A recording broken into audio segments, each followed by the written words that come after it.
আমি সুকান্ত। আজ আমি তোমাদের রায়মার্টিন প্রশ্নবিচিত্রা থেকে পঞ্চম শ্রেণীর বেঙ্গলি 8 নাম্বার মডেল সেটটি সলভ করে দেখাবো। Second unit test 8 number model set. তো চলো শুরু করা যাক। দেখো, 1 নাম্বার গরান গাছের ফুল দেখতে হলুদ রঙের হয়। 2 কবি খুশির অগাধ লুটোপুটি খুঁজে পান কোথায়? মাঠে। 3 নাম্বার মাঠ মানে ছুট, কার্তিক ঘোষের লেখা। আচ্ছা, তারপরে দেখো সন্তান শব্দটি কোন লিঙ্গ? এটি উভয় লিঙ্গ হবে, কারণ সন্তান মেয়েও হয়, মেয়েকেও বোঝায় ছেলেকেও বোঝায়। তারপরে দেখো 5 ছুট কয়টি সমুদ্রের ঢেউ ডেকে আনে? এটি 7টি সমুদ্রের ঢেউ ডেকে আনে। তারপরে দেখো 2-1 ভগবানের প্রাসাদে পৌঁছে মৌমাছিরা কাদের মুখে হুল ফোটাতে লাগলো? ভগবানের রক্ষীদের। তারপর দেখো 2-2 লিমেরিক নামটি কোন শহরের নাম অনুসারে হয়েছে? আয়ারল্যান্ডের লিমেরিক শহরের নাম অনুযায়ী হয়েছে। আচ্ছা, তারপরে দেখো 2-3 পাহাড়িয়া বর্ষার সুরে প্রবন্ধটির লেখককে? এটা হবে পাতাবাহারের সম্পাদক মণ্ডলী, এটি লিখেছে আর কি। তারপরে দেখো 2-4 বৈখানিক শব্দটি কোন বচন? এটা এক বচন, বৈখানিক শব্দটি এক বচন। তারপরে দেখো 2-5 পুংলিঙ্গ কাকে বলে? দেখো, যে সব শব্দের মধ্য দিয়ে পুরুষ জাতীয় প্রাণীকে বোঝায় তাদের বলে পুংলিঙ্গ, যেমন শিক্ষক, বাবা, কাকা। 3-1 নাম্বার দেখো, মায়াতরু কবিতায় গাছটিকে মায়াতরু বলা হয়েছে কেন? দেখো, মায়াতরু অর্থাৎ মায়াবী গাছ। দিনের বিভিন্ন সময়ে গাছটিকে বিভিন্ন রকম দেখতে লাগতো বলে কবি গাছটিকে মায়াতরু বলেছেন।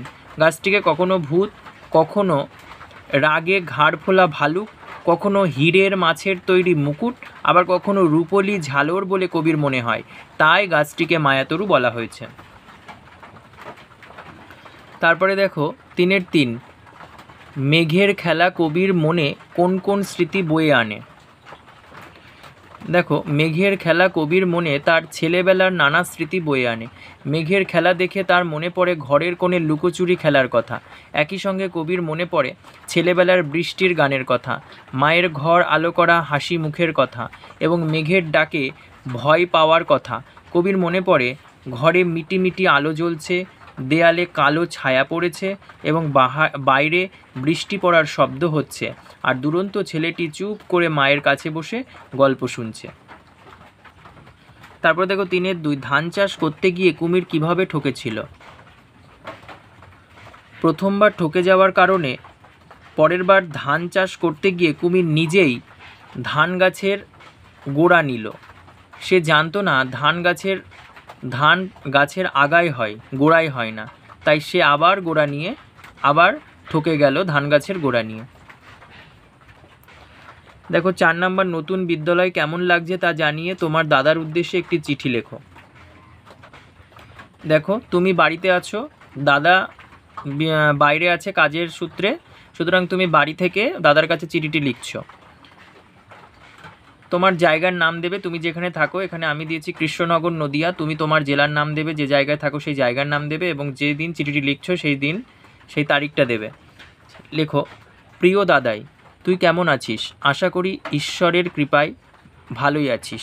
এখানে হবে, ঈশ্বরের কৃপায় ভালোই আছিস। দিল্লিতে তোর কাজকর্ম কেমন চলছে? চিঠি লিখে জানাস। আমি এবার পঞ্চম শ্রেণীতে নতুন বিদ্যালয়ে ভর্তি হয়েছি। নতুন বিদ্যালয়ের শিক্ষক শিক্ষিকা বন্ধু বান্ধব সবাই আমার খুব কাছের হয়ে উঠেছে। সবাই আমাকে খুব ভালোবাসে। প্রত্যেক দিন আমি বিদ্যালয়ে যাচ্ছি। টিফিনের সময় আমরা সমস্ত বন্ধুরা মিড ডে মিল খাই আনন্দ করে। শিক্ষক শিক্ষিকারা আমাদের যত্ন সহকারে পড়ান। আজ এইটুকুই লিখলাম। ভালো থাকিস, শরীরের যত্ন নিস। ইতি, তোর ছোট্ট ভাই আকাশ।